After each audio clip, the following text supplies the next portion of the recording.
Chapter 1 A Dreamer in Dreamland. The morning in Dreamland was a dreamy one indeed. The sun was accompanied in the sky by only a few clusters of puffy white clouds, and bird songs rang out from the trees and rolling hills. Nestled in the heart of those hills, and all of Dreamland, was a train yard. At the center of that train yard stood a control tower wearing a pink sleep mask with white polka dots. It seemed this tower would sleep all day until a train whistle jolted her awake with a gasp. She turned around, removed her sleep mask, and looked down at the little blue engine that had made the whistle and was now bidding her good morning. Tower scoffed. "Little engine? Up early again?" Little engine hitched herself to a gondola car and happily replied, "Just getting a jump on the day." With that, Little Engine chugged under the tower and over to the roundhouse, where she blew another whistle to wake up some of the bigger engines, the dream haulers. The doors opened one by one, and Shiny Passenger Train, Big Locomotive, and Freight Train inched part of the way out, yawning. Then Big Locomotive accidentally sneezed oil onto Shiny Passenger Train's face. She gasped in horror. "Ew, ew, ew, ew!" Little Engine giggled before making a turn and pulling up her rear-view mirror so she could attach the gondola car to a couple of boxcars. As she did so, a toy airplane looped above her head and flew over to the nearby train station to join the other toys in boarding the yellow and green wagon car of the birthday train. Little Engine saw some toy animals: 2 giraffes with long necks, 3 teddy bears with almost no necks at all, 4 bubbly rubber ducks, and 1 stripy, well-dressed sock monkey. There was also a little toy soldier, a ballerina doll, a dress-up doll carrying a purple purse, and the funniest toy clown Little Engine had ever seen. The birthday train is such a fun load to carry, Little Engine thought silently to herself.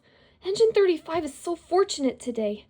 Her thoughts were briefly interrupted when she heard another train pull up and stop next to her. Little Engine looked up to see that it was her friend and mentor, Rusty Locomotive. Rusty gave her a wink of encouragement before they both looked over at the birthday train again and noticed something was missing. Little Engine gasped, "Where's the caboose?" The train couldn't leave without its caboose, and it was up to Little Engine to go and get him. All right, we've got a schedule to keep," Tower said to all the dream holders. "No lagging, dragging, or sagging. And smile! We are delivering dreams, not nightmares, people. TurboTrack triplets, stand by." "Yes, Tower," replied the TurboTrack triplets before going to their places. These triplets were identical in sleek build and lightning-trailed star patterns, but different in color scheme, and the oldest had a broken light with a wire cage woven over it, which had led to her being nicknamed Cagerette. Cagerette and her younger sisters, Comet and Neona, also had a similar sureness of themselves as dream haulers and as members of the esteemed rescue patrol. This overconfidence made them brag and act recklessly, which was why Tower usually had them on standby as a last resort for any runs or emergencies. For now, Tower was focused on an engine that was currently on duty. "Engine 35, you are now cleared for departure." "But I don't have my caboose," Engine 35 pointed out. Tower gasped. "Little Engine!" "I'm on it, boss," Little Engine called back, arriving with the caboose. She attached him to the birthday train, quickly backed up by Tower, and looked up at her with a smile. Tower gave Little Engine an approving nod. Caboose winked at her before Engine 35 blew his whistle twice and started on his way. Little Engine chugged after them. Caboose chuckled. "Hey, you coming with us?" "To the real world?" Little Engine asked, captivated. "Oh, I'd give anything to see a child get their wish." Caboose chuckled again. "Maybe someday." Before Little Engine could leave the train yard, Tower and Cagerette spotted her, and she was called back. "Oh, I gotta go," Little Engine sighed. "Take it easy, kid," Caboose told her. Little Engine could only wish the birthday train a good trip before going back to work and trying to ignore Cagerette's taunting smirk.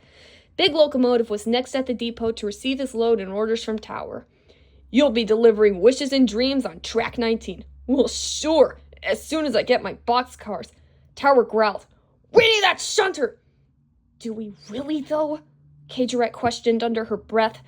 As Tower turned to reprimand Cagerette, the racing train gestured in the direction of Little Engine, who was trying to take Big Locomotive's entire load to him all by herself. However, she couldn't pull all those cars very fast, and it was getting in the way of the other dream haulers. Most of them were amused by Little Engine's striving and didn't seem to mind the delay too much. But Comet and Neona did mind. This shunter was trying to be one of them and putting them all behind schedule in the process. Eventually, Little Engine started huffing and puffing in exhaustion and needed to stop. "Oh, Little Engine," Tower sighed. "How many times do I have to tell you? You're only supposed to pull one at a time. You're little. You can't pull what a dream hauler can pull. I'll take it from here, little engine, Big Locomotive offered. Sorry, let's just pretend this never happened. Little engine nervously disconnected from the load and chugged away. Easy for you to say, roadblock, Neona growled. Yeah, thanks a lot, Comet added. Stop complaining, you two, Tower ordered. You're not backed up anymore. Noticing the glares of the tower and the other engines, Neona and Comet reluctantly went quiet, but not without joining Cage Rat and glaring at poor little engine. Sometime later, Rusty and Freight Train were refueling at the water tower and laughing at a joke Rusty had told when Little Engine pulled up. Hey, Little Engine, Rusty greeted. Perfect timing. Say, can you move Freight Train's cars over here? Happy to, Little Engine nodded. I've just had back-to-back runs. Rusty has offered to deliver my load. These kids and their dreams have me beat, Freight Train explained before chugging off. Thanks again, Rusty.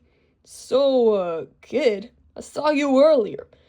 You almost got Big Locomotive's whole load to the depot. Rusty was impressed. Little Engine was just embarrassed. Don't remind me. It's the last time I try something like that. She quickly shoved off to retrieve Freight Train's boxcar and caboose. Hey, Rusty exclaimed.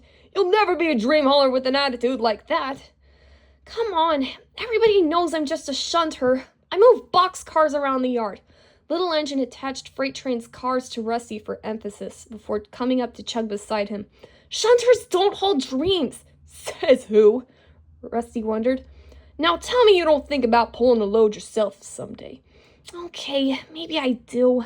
A little, admitted Little Engine. But that doesn't change anything. I'm just too small. Rusty stopped Little Engine at the track bend and told her, Girl, listen to me now. If you think you can, you will. If you think you can't, you won't. Either way, you're right. You really believe that? She asked. I know it. See ya, kid. With that, Rusty tooted his horn and chugged out of the train yard to make his run.